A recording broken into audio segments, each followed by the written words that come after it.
Hello friends, in this video I will show you how to reset your internet connection in Windows 11. So very simple and basic way. Click on start,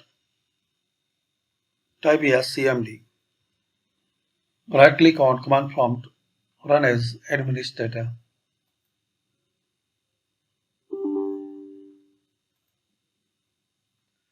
Now here type this command line ipconfig space slash flush DNS,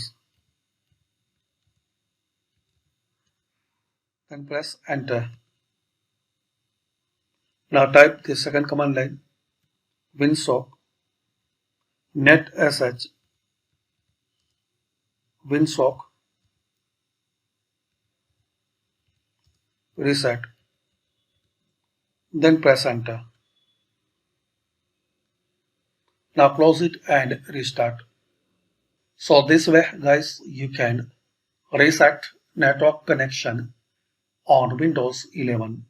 Thanks for watching.